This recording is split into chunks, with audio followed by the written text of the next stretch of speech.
Isda kami. Nakalimutan ko kasi dalhin yung camera, men. Kaya binalikan ko. Yan o, nahuli namin kanina. Tito ko nga pala, men. Sige tito nga, tirahin mo nga yan para may ulam tayo mamaya. Yun! Galing! Sana meron. Yun o, kikita nyo yan o. There's a snag, men. Ay wala. Uy, laki niyan ah. Wala, malas tong camera. Another cast. Diyan nga, tirahin mo nga yan dyan. Dito tayo, baka makita tayo eh. Tatakbo yung mga yan. Ay, lalangoy pala. Walang paa eh. Isda yan. Ang rat. Yung isa, baka natusok pa na. Nako. Mamimilipit ka sa sakit, men. This is an angrat, men. 1 kilo ang rat.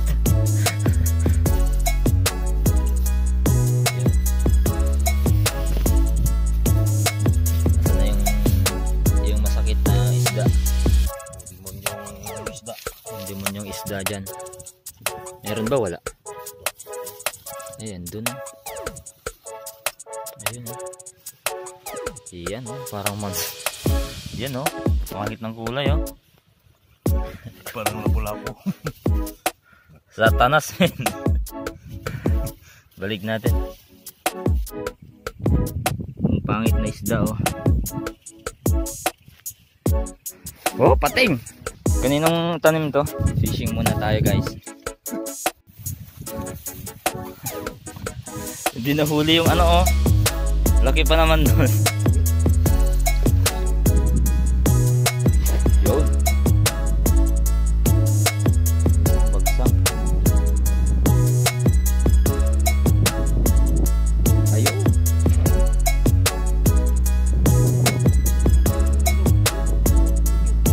Sumabit yung ano eh. Bulog mo.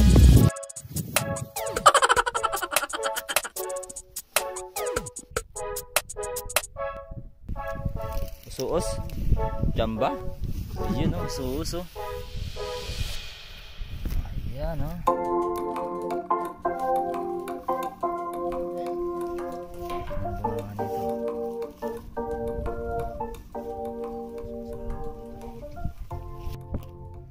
Yun.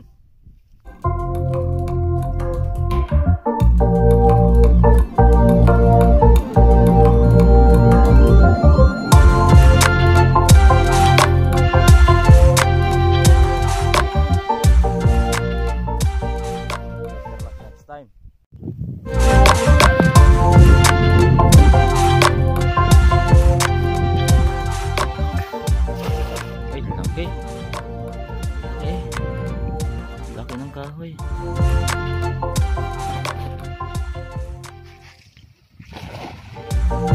Gambahan na lang yan. Uy.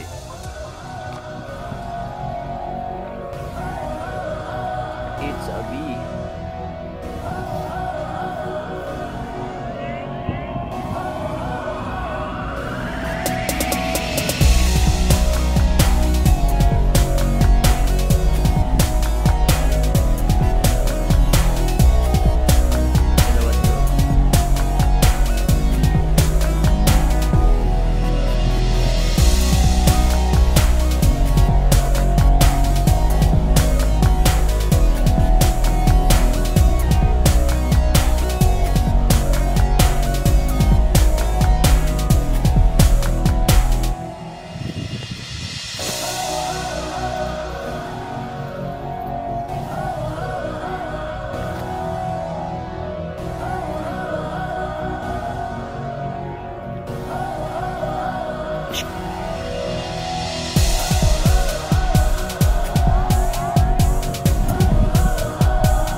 Meron.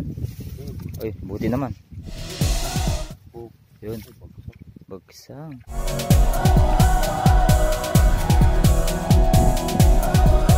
Yung maliliit na ano to. Ayan.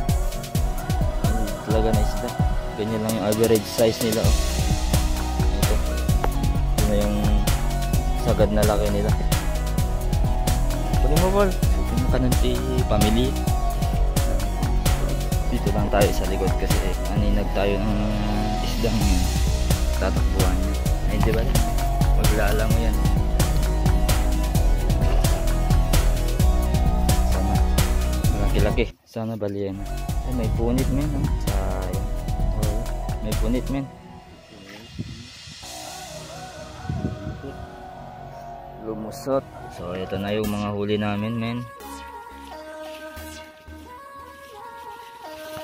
Yan. 3 kilo na din. Yan. Ayan. Ayan, bugsan kasi. Sayang. Dami-dami sana. Okay. Tara. Bye-bye.